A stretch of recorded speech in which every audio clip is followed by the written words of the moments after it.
Assalamualaikum warahmatullahi wabarakatuh. Waalaikumsalam warahmatullahi wabarakatuh. Alhamdulillah, dari pertama kita mulai meditasi ya. Angin segar dari awal sampai akhir tidak berhenti ya. Jadi anginnya sejuk ya, tenang, damai. Nah, dalam zikir nafas juga karena nih dalam zikir nafas juga, kalau zikir nafas ini sering kita olah. Artinya apa sih sering kita olah? Jadi diistiqomahkan. Ketika zikir nafas ini istiqomah ya, dari jam 6 sampai jam 7 malam, dari jam 11 sampai jam 12, dari setengah 2 sampai jam 3, atau dari jam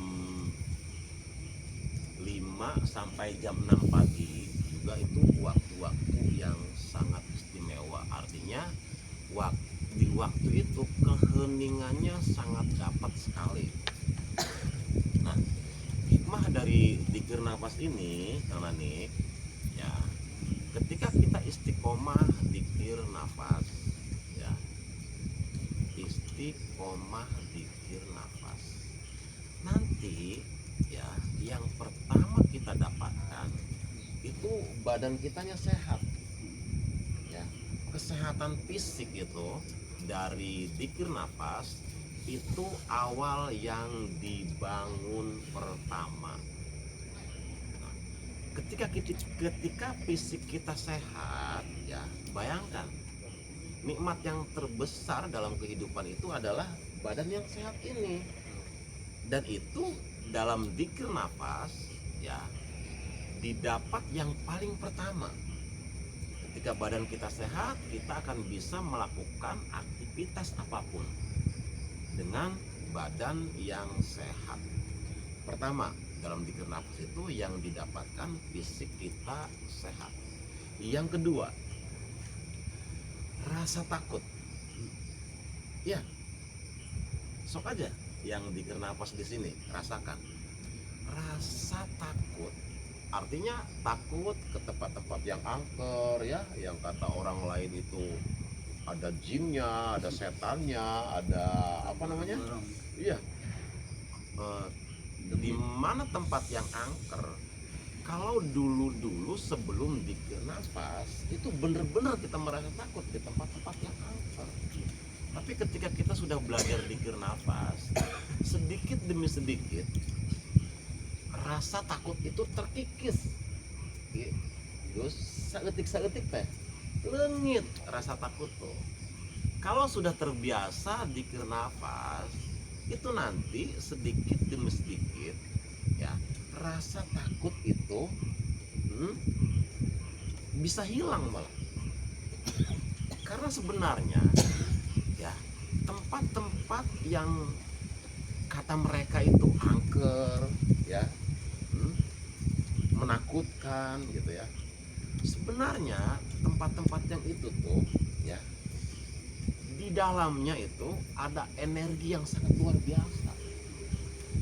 Akan tetapi di permukaannya, yang nih yang depan, di permukaannya itu karena takut ketahuan energi ini, energi yang sangat luar biasa ini ya, ditutup oleh energi negatif yang ada di permukaannya. Sebenarnya kalau melihat pocong, putih, yang gitu-gitu tuh ya, itu hanya di permukaan saja.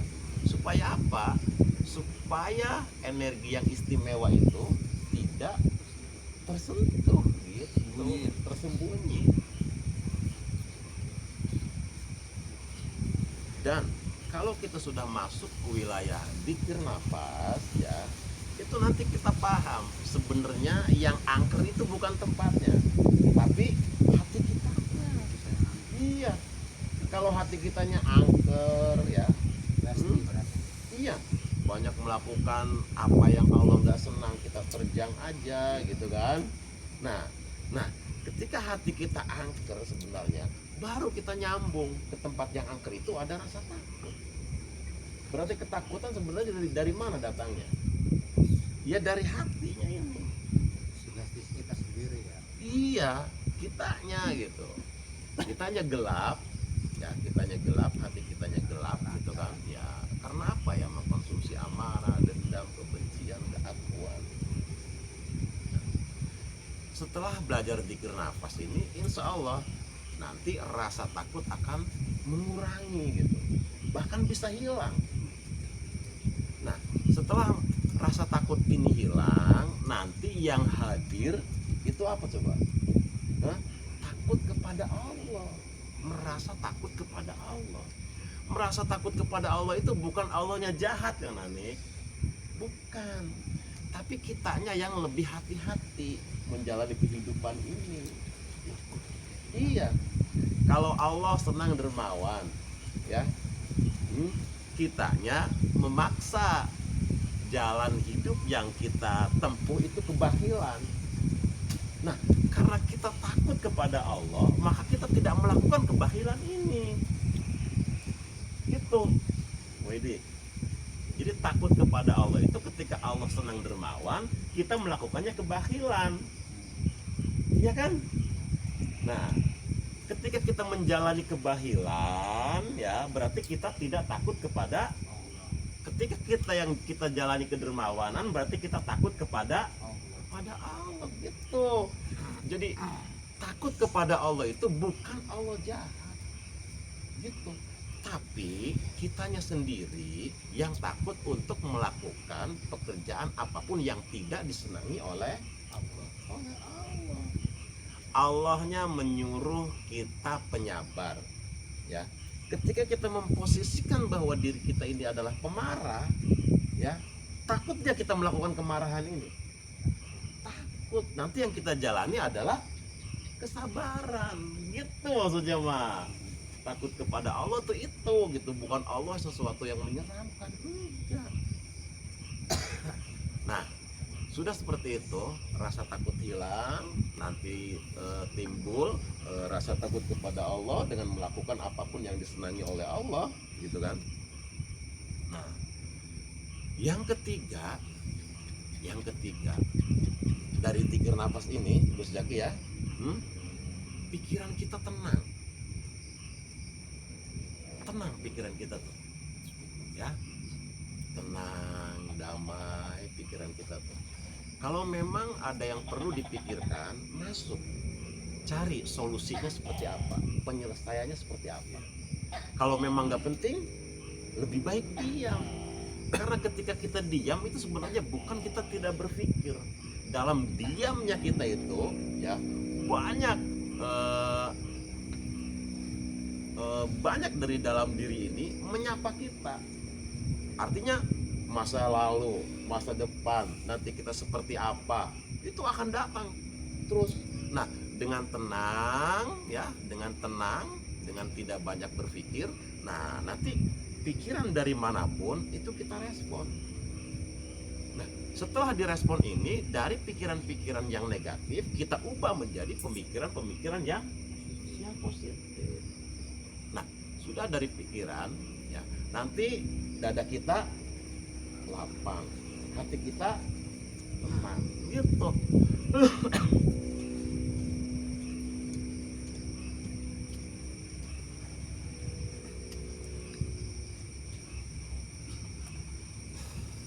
Nih, dada yang lapang atau dada yang sempit, ya.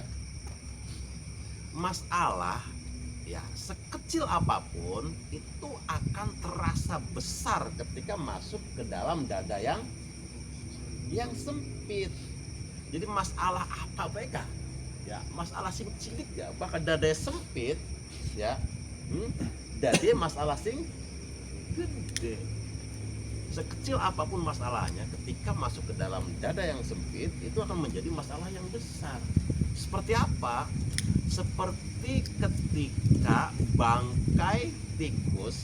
satu bangkai tikus masuk ke satu sumur.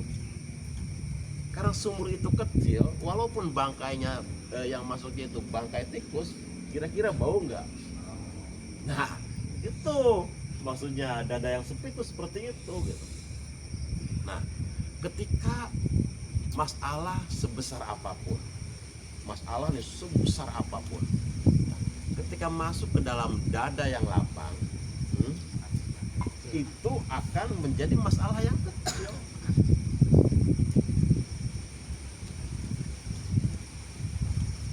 Masalah apapun ketika masuk ke dalam dada yang lapang akan menjadi masalah yang kecil.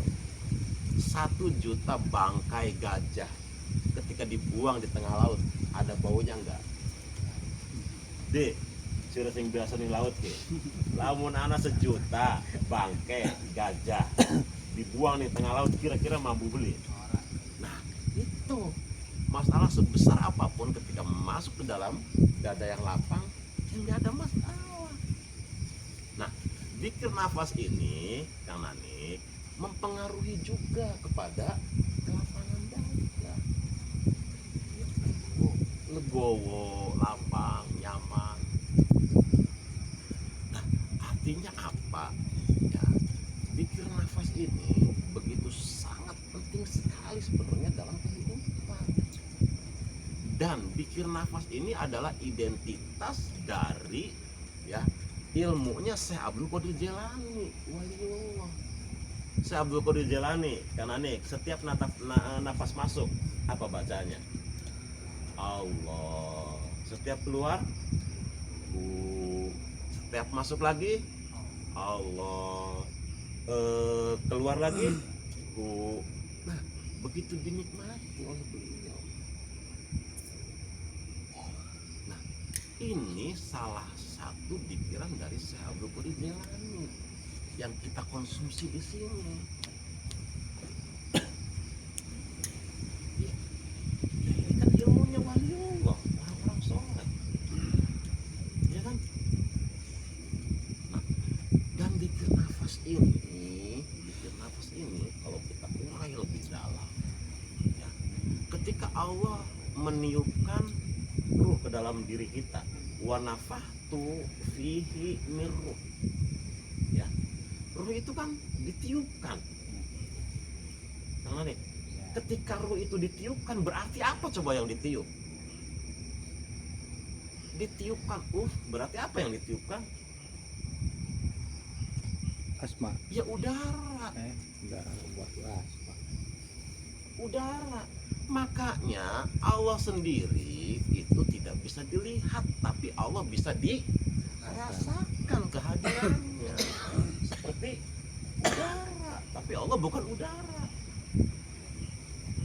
Tidak bisa dilihat, tapi bisa dirasakan. Bukan dengan mata telanjang kita melihat Allah, tapi dengan mata batin kita. Ya kan? Nah, ketika Allah sudah bisa kita rasakan kehadirannya, masuk ke dalam rasa itu apa? Rasul Allah. Jadi jarak yang paling dekat itu ya orang yang rasanya hidup. Gus Jaki inget nggak waktu bertemu dengan Nabi Sulaiman? Ya, waktu bertemu dengan Nabi Sulaiman. Nabi Sulaiman apa coba kata beliau? Kekayaan itu ya bukan berapa banyak yang saya miliki, akan tetapi kekayaan bagiku, kekayaan yang sebenarnya adalah ketika rasamu hidup, ketika rasaku hidup, itu namanya kekayaan. Iya kan bos? Seperti itu. Nabi Sulaiman juga bilangnya seperti itu. Karena apa? Rasa yang paling penting dalam hidup. Nah, makanya ada olah rasa, ada olah jiwa. Ya. Itu kan kita harus bisa merasakannya. Ya artinya kita dulu yang bisa merasakan. Ya ketika sudah bisa, ya kita uraikan.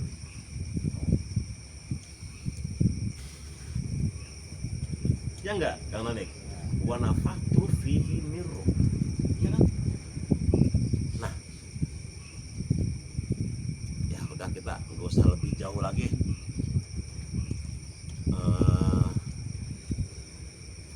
Insya Allah ya siapapun yang mengkonsumsi zikir nafas ini, siapa saja, insya Allah nanti ketenangan ya, artinya pikiran tenang, dada lapang, hati nyaman, itu insya Allah didapatkan.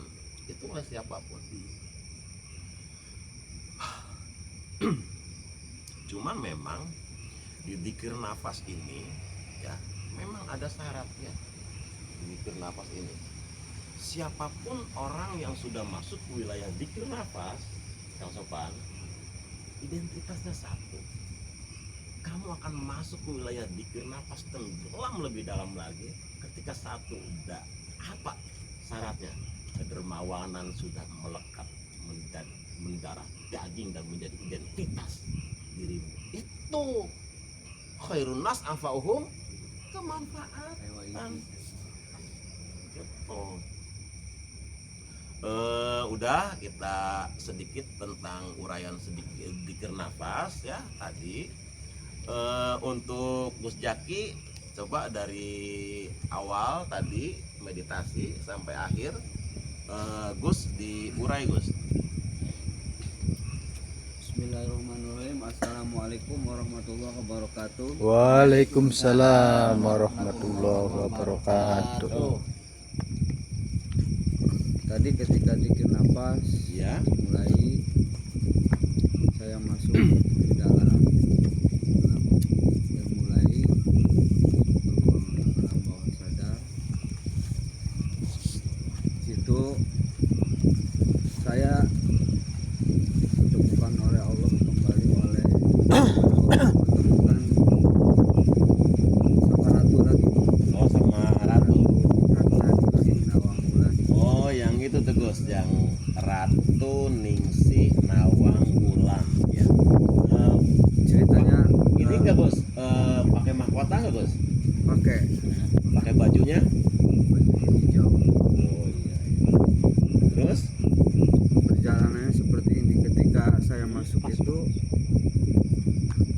saya berjalan di pinggir pantai Iya. dengan suasana yang sangat sejuk.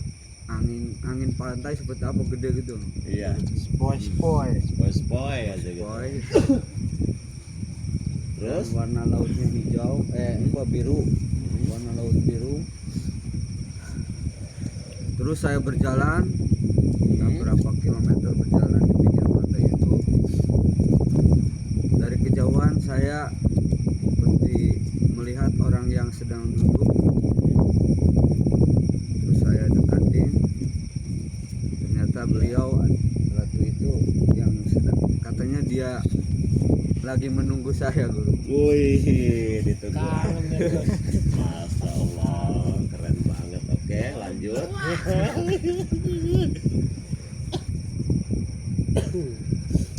Kemudian beliau Jadi berkata, Gus Jaki sudah ditunggu ya, sama Ratu siapa? Ratna Ningsih Nawang Wulan itu. ya, Oke, terus? baru nyampe katanya dia. Terus Kau tahu? sebelum, kan saya itu nanti diajak masuk ke dalam laut, tapi sebelum diajak tuh saya tuh sempat berdialog gini. Kalimatnya, kita itu berada di dunia yang sama tapi dalam dimensi yang berbeda. Kita itu berada di dalam dunia yang sama, Tetapi tapi berada di dimensi yang berbeda gitu. beda. Ya, terus? Saya bisa masuk ke dimensi kamu dan kamu bisa masuk ke dimensi saya. Itu bukan karena hebatnya aku atau bukan karena hebatnya kamu, Ya. tapi ini adalah karena kehebatan Allah. Oh, iya. Terus beliau mengajak pada saya, mari ikut saya,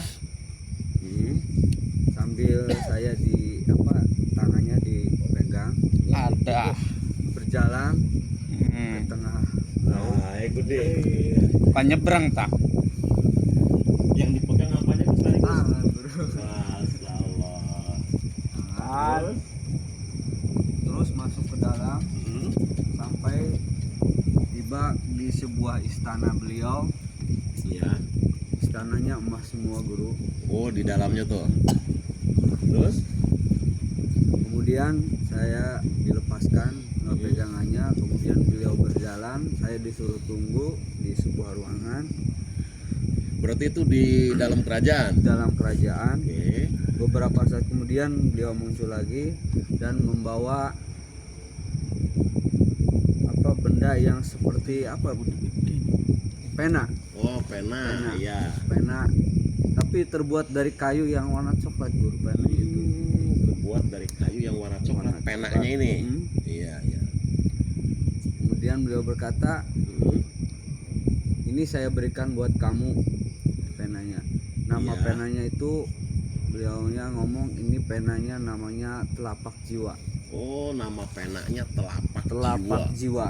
Keren banget. Terus lanjut. Ketika pena ini menulis Hmm. sebuah doa, Iya. maka akan terkabul. Hmm. Ketika pena ini menulis tentang obat, Iya. maka akan dapat mengobati. Hmm. Cuman Pena itu itunya tuh. yang beliau katakan. Hmm. Kemudian saya berterima kasih kepada beliau Hmm. dan beliau menyuruh saya untuk kembali lagi ke daratan. Saya kembali, Iya. terus di pinggir pantai saya berjalan lagi menelusuri pantai itu sampai waktunya selesai. Enggak, itu sendiri. Berarti udah sendirian, udah keluar. Itu berarti sudah pamitan dari kerajaan itu ya. Waduh. Pamit, kamu keluar sendirian, ya terus kamu berjalan, waktunya habis. Gitu. Itu kalimatnya tadi apa Gus? Nama penanya telapak jiwa. Telapak jiwa. Apa saja yang dituliskan dengan pena ini? Ketika Kalau sebuah doa kalau pena ini menuliskan sebuah doa, maka akan terkabul. Kalau menuliskan obat, maka akan menyembuhkan, gitu. Ini dalam banget ini ya, Nik ya. Nik. simbol apa Guru itu? Iya, jadi itu tuh ya orang yang sudah punya hak ya, kun fayakun. Ya, artinya kun fayakun itu jadi maka jadilah, gitu kan. Kun fayakun itu nama penanya telapak jiwa. Iya.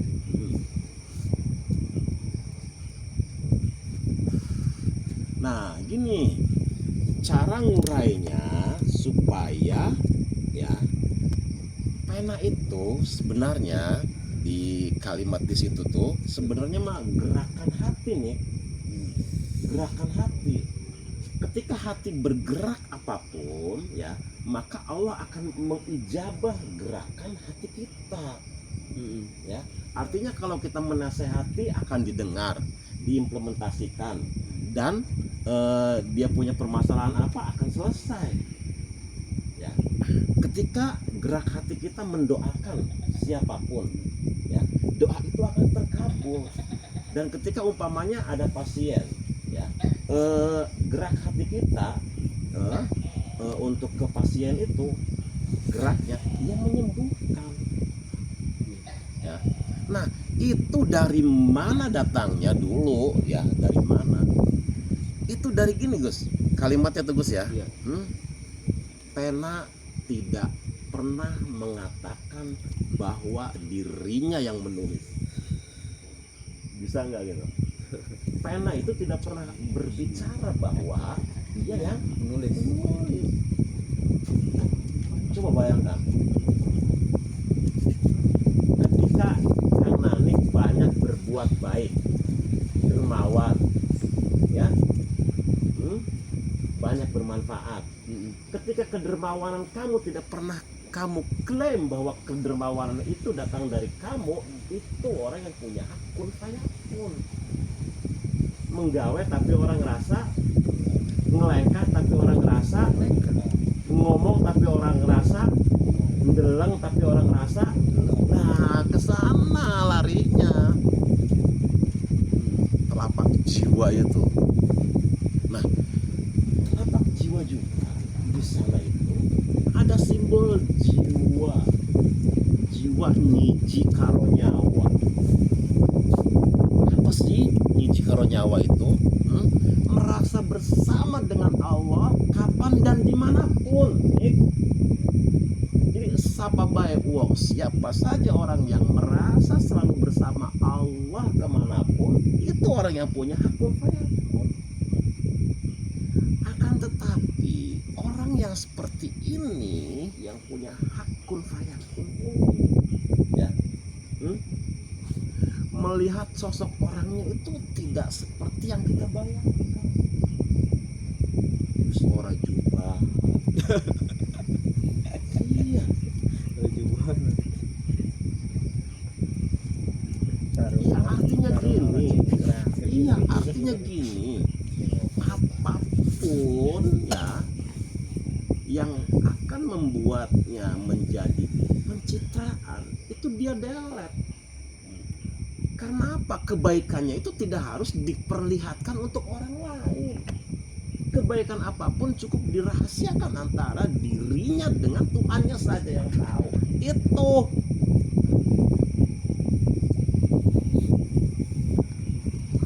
Nah, itu adalah orang-orang yang punya hakul fayakun. Ya, orangnya sederhana, rendah hati, ya, banyak mengalah, sering sombong.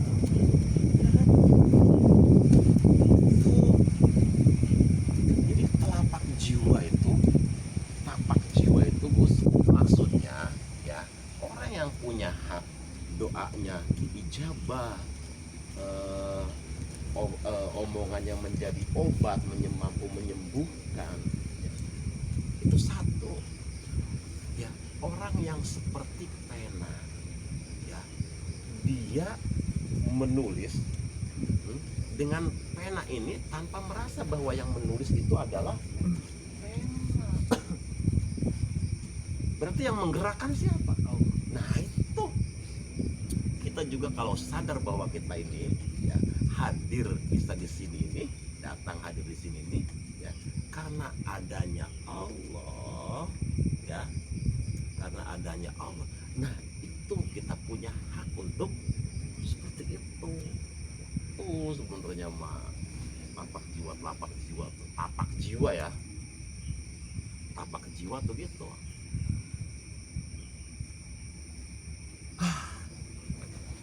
Dah, untuk pertemuan season pertama ya cukup sekian saja dulu. Nanti kita mulai season yang kedua ya. Semoga uraian-uraian tadi ya ada kemanfaatan walaupun sedikit. Amin.